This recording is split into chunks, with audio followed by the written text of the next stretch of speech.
Because Allah's let me just check this quick comment real quick. Why two arms on one side? Just wanted to I'll share go a quick. there. No, I just wanted to share a quick story from this. So, you do your unrighteous deeds with your left, and your righteous deeds with your right, and therefore Allah's not going to be doing anything bad. So, therefore, He would only have two right hands. But it was funny when this got brought up in prison, when I didn't know much of anything about Islam, but a Muslim was explaining to us. It was me and my spades partner. I don't even remember what his real name was. He went by Ghost. But my spades partner, a Muslim, was breaking things down to us and stuff. And he says, you do your unrighteous deeds with your left hand, your righteous deeds with your right. And my spades partner Ghost goes, "Oh, that's good to know. So next time I shoot someone, I'll just do it with my left hand. I'm good, right?" It goes right back to what we were doing. That's always stuck in my mind. I thought that was funny. But go ahead, Anthony.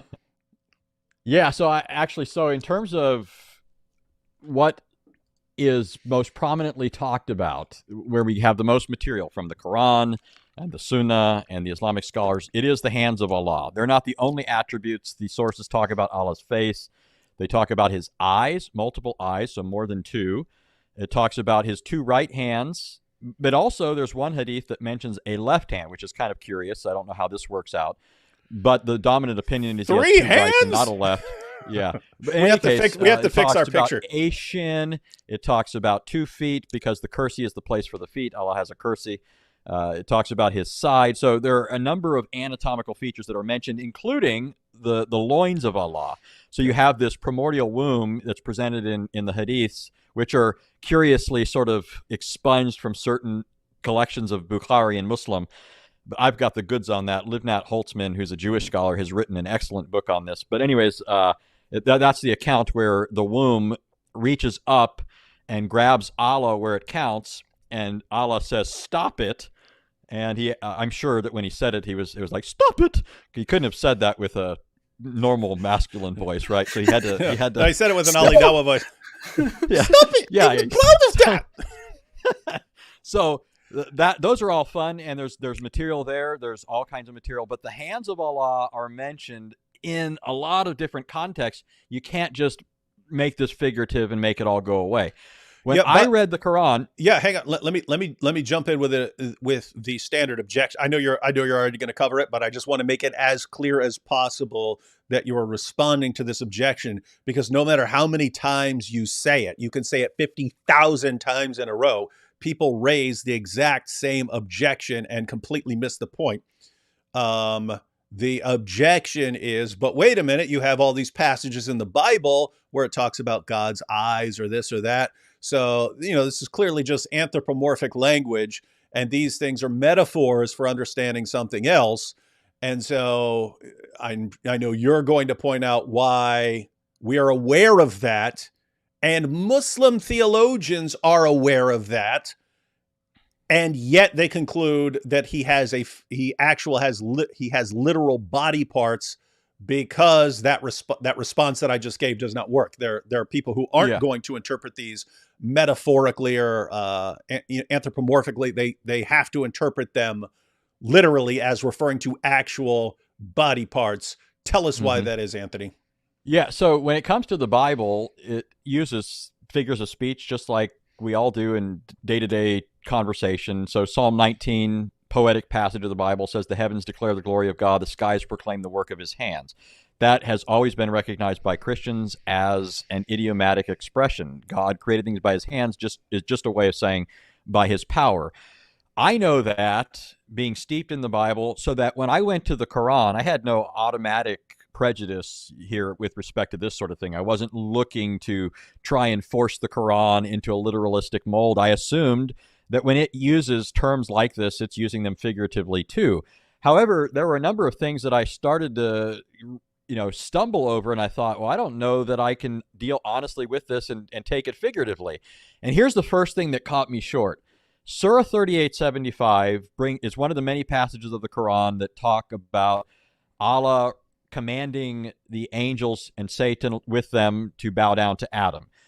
Other statements about this just mention that they were commanded to do so, Satan didn't do so, so Satan's in trouble with Allah for that reason. But Surah 3875 gives us a reason. Allah says to Satan on that occasion, how could you refuse to bow down to the one that I created with my own two hands? Now, think about this. If Allah is saying that the reason Satan and the other angels should have bowed down to Adam is because they were made with his two hands, and if all that means is idiomatically that they were created with Allah's power, then Satan and the angels have just as much reason to bow down to everything as they do to Adam. But this is being given to single Adam out as an appropriate object of prostration, right? You're supposed to bow down to Adam because he was made with my two hands. Now, when you go to the hadith, this hang on. I want people to understand that, because they're not going to understand anything else without that. And if they don't understand anything else about all this, they need to get that point that you just made. So, guys, when we read, when let's say Christians read in the Bible that God created with his hands, we don't think that he's actually doing something with his hands. We think this is just, this is just an expression for God's power. He created everything with his hands. Same thing with, God's eyes see this or that, and so on. We're not interpreting this as actually referring to God's body parts. And so you could say, hey, when Muslims are reading the Quran and they see, these references to Allah's body parts, they could conclude the same thing. What Antony just pointed out was, and it's the same thing Muslim theologians have pointed out, there are passages where that doesn't work. That sort of understanding doesn't work. Because it seems if it's something metaphorical, it doesn't work. So what Antony was just pointing out was, when Allah says that he created Adam with his hands, with his two hands, this is why you should bow down to them. If Allah doesn't actually have hands, keep in mind, what we're saying right now is exactly the arguments that Muslim theologians who believe that Allah has body parts, this is what they say. This is the basis of their, they have a bunch of other arguments for this, but this is the fundamental idea.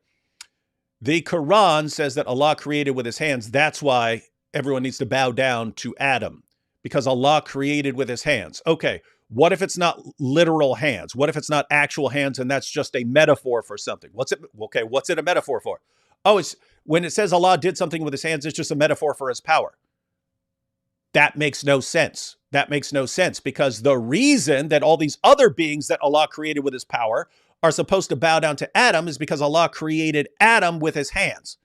So it can't be a reference. Talking about Allah's hands can't be a reference to his power. It can't be an expression that is describing Allah's power, because Allah created everything with his power.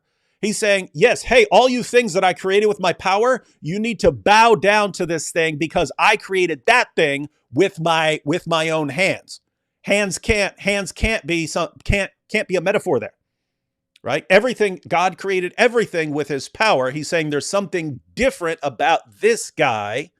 What's different about this guy? Well, this guy I created with my hands. So hands can't be a metaphor for power, something like that. It has to mean something else. And so one way of going with this, it's the direction that Salafis go. If Allah says he has hands, then he's got hands, so he has actual body parts. And then running with that, when they see these other descriptions about Allah's shin and feet and so on, it's telling us that he has actual body parts, and there's no way around it without messing up the text. Go ahead, Anthony. Right. So what reinforces this now, not only are there other statements about Allah's hands in the Quran, but when you turn to the hadith, and I'm just going to mention one that is especially significant when, again, many could be mentioned, but this hadith is especially significant because it's a mutawatir hadith. It's mass narrated. So it's not one that Muslims can play the typical games with. Oh, that's weak, that's da'if, that's this, that's that. It's mutawatir. It's as good as gold in the area of hadith. Well, and you're all going to remember this, right? When I bring it up, you're going to say, oh, that hadith. Yeah, okay. It's the hadith of intercession when the people on the day of resurrection are waiting to be judged.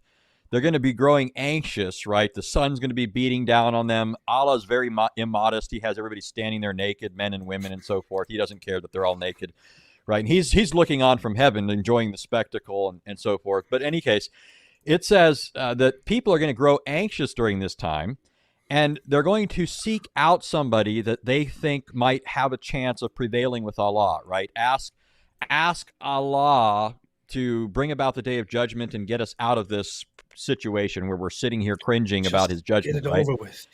Yeah, let's do this thing, right? So what they do is they start thinking of who can possibly have the ear of Allah, who might be able to prevail with him. The first person they think to go to is Adam.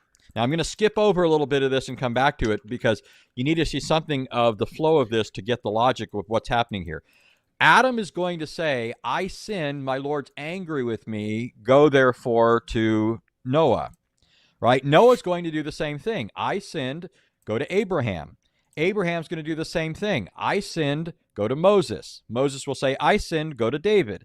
David will say, go to Jesus, because I sinned. Now, Jesus, interestingly, doesn't say I sinned.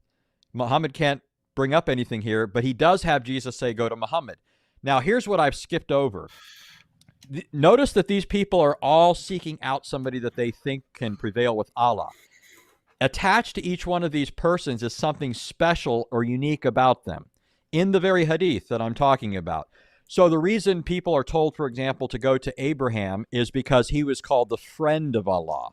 And so it's assumed Abraham might be able to get Allah to have mercy on us. But Abraham says he can't. Well, David, he was the man after God's own heart. That's why he stands out. Moses was the man to whom God spoke directly. That's what the hadith says, right? Jesus is singled out because he is Allah's word and a spirit from him, like the Quran says. Well, what do you think is given as the stated reason why Adam is special, right? These are all these special things about these individuals that stand out. What's special about Adam? What's special about Adam is he was made with Allah's own two hands, right? This, again, cannot mean something metaphorical. Everything was created by Allah's hands, and this hadith presupposes that this is literal, right? Now, guys, I want everyone to understand the point again before Antony continues, right? It's what's special about Adam in that hadith. What's special and unique about Adam is he was created with Allah's hands. That's what makes him different from everyone else. So, can Allah's hands there simply be a metaphor for his power? No, Allah creates everything with his power. He created the universe with his power. So there's something completely different about Adam that both the Quran and Muhammad in the Hadith say the difference is Allah created him with his hands. If Allah has no hands, what in the name of common sense is the difference? It makes no sense. And therefore, so again, not every Muslim goes in this direction. Not even every Muslim who believes in the Sunni Hadith goes this direction, but we want you to understand there are reasons for entire sects of Islam concluding that Allah has actual body parts. Go ahead, Anthony. What if he does have real hands, but they are metaphorical hands? He has real metaphorical hands. Yeah. It's a mystery. Well, here's something we could spend a lot of time on. I'll just mention this briefly, but what they typically like to do is bring up Surah 42:11 and 112:4. Those are the passages where it says there's nothing like Allah and there's nothing comparable to him. However, those statements in their context are not making these grand metaphysical claims that Muslims try to use them to push, right? It's not saying that these things are being used for Allah, but we don't understand their modality, right? That's what Muslims will often say. We say that he has hands, but we don't say how. We don't ask how. That's their escape card, but that's not what those passages are talking about. If you look at Surah 42:11 in the context, you know what it's talking about. It says that Allah has created everything with its mate. Everything has a mate. So people have mates. You have a person and their spouse. Animals all have their mates. That's how they produce offspring. But it says Allah, there's nothing like him, meaning he has no mate. He has no female counterpart. Now, it doesn't tell us if that's just because Allah didn't meet the right lucky lady or anything else. All it's saying is he does not have a counterpart like everything else does. That's why he doesn't produce. And by the way, if you look at Surah 112 closely and you actually interpret the word there in the second verse accurately, then you understand it's making the same point. When it says, say he is Allah the One, the Eternal, he begets not, neither is he begotten.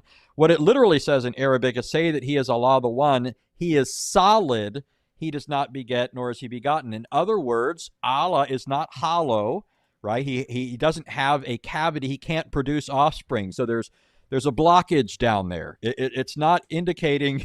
That's why Allah doesn't go to the bathroom. It's not because he doesn't have a backside. He does have a backside, and I could give you the hadith for that. He's got a backside. Yeah, Satan I think told we us that. actually, yeah, I think we actually have some info on that, don't we? Yeah, if you want me to give it, I didn't know how much time you were going to give me, but it's one of my favorite stories. Yeah, why don't you This should be- share?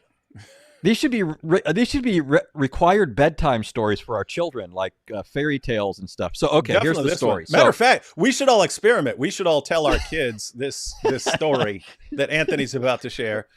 Guys, if you want to share something on Twitter, you can share. You can download this video and take this little story out and share it. Yeah. So, according to the Sunni hadiths, Allah created Adam in his own shape and form. Allah created Adam 90 feet tall, right? There's all sorts of things that indicate that Adam, as Allah's image bearer, was taken to mean his literal physical duplicate, right? So that sort of sets the context for some of the hadith narrations given by Al-Tabari. Al-Tabari is the cream of the crop with respect to some of the information we have of Islam. He's got all kinds of stuff with respect to tafsir, with respect to history and so forth. But in any case, Tabari, who, by the way, he's got a whole chain going back to Muhammad telling us that the word in Surah 112 means solid. I wasn't just pulling that out of nowhere, right? It's Al-Tabari who really gives us solid information there, not to, Anyway, so... No pun intended, right?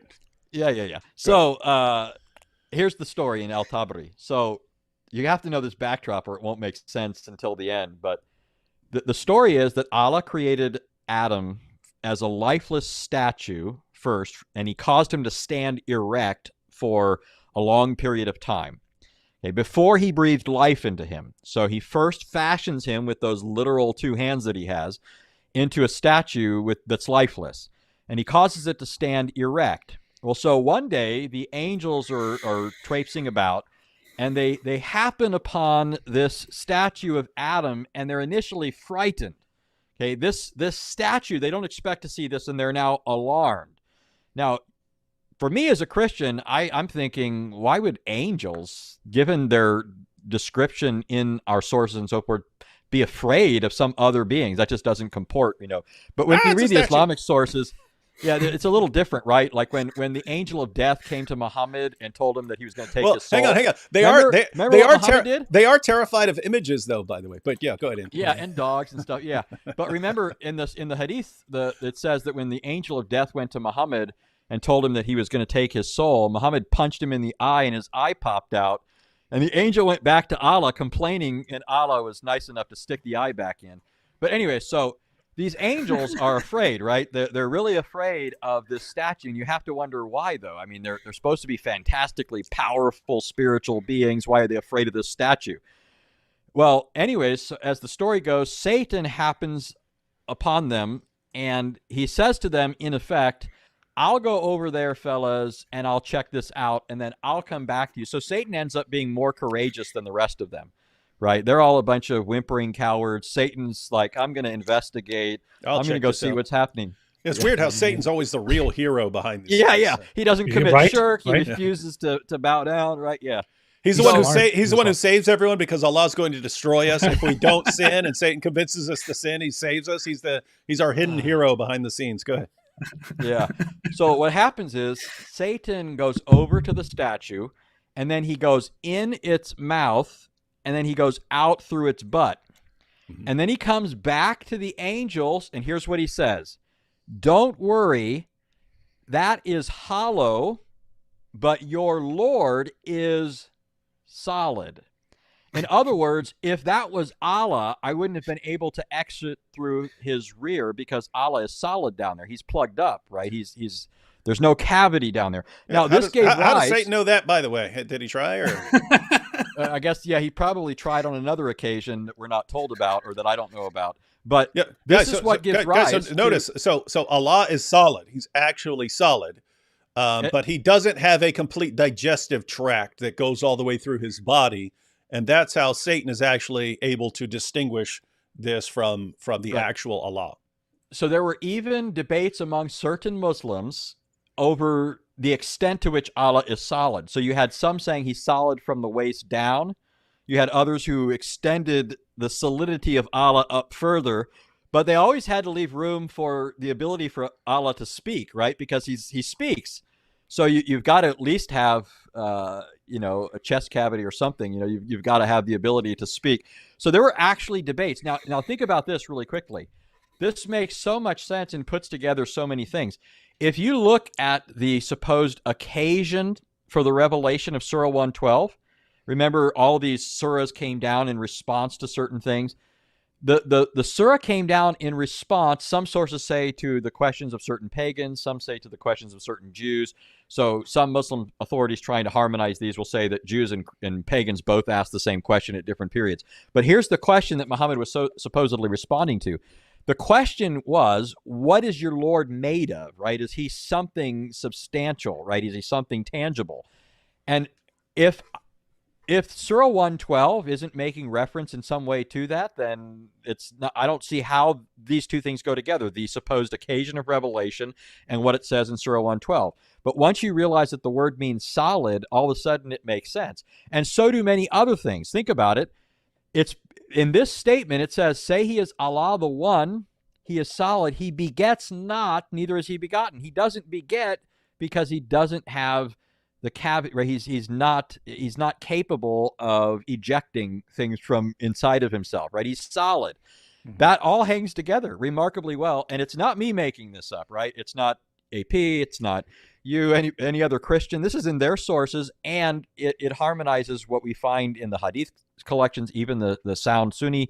And by the way, really quickly before I forget, many other Hadiths make reference to Allah stroking Adam's back when Allah took out his progeny and made them stand before him and confess him as the true God. This is the account, by the way, when they talk about fitrah, how everybody's born being a Muslim. They don't think of that in terms of like natural revelation like Christians do, like God reveals himself through nature and conscience.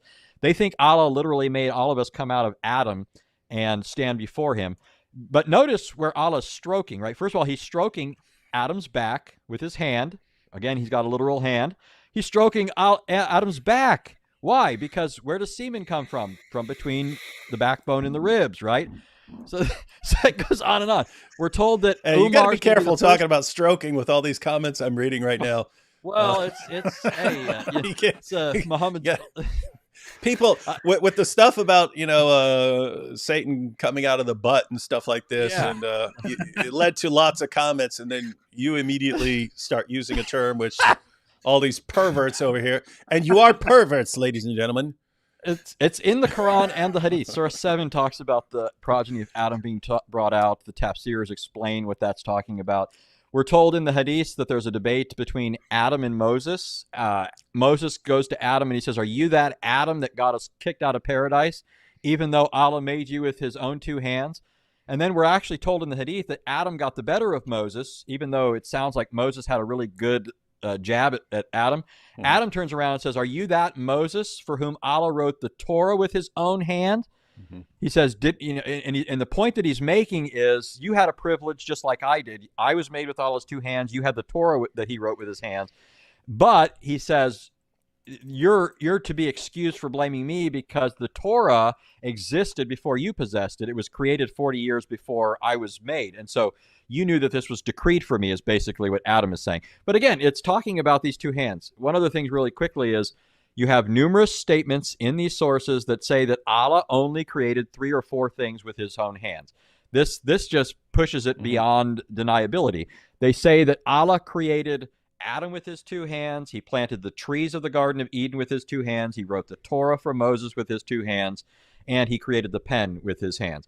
Those are the 4 things. That's why it makes sense when Allah in Surah 38:75 says, how can you refuse to bow down to Satan, whom I created with my own two hands? Adam really was special. Mm-hmm. He was distinguished from the generality of other created things by virtue of this. That's why so many Muslims think this is to be taken literally.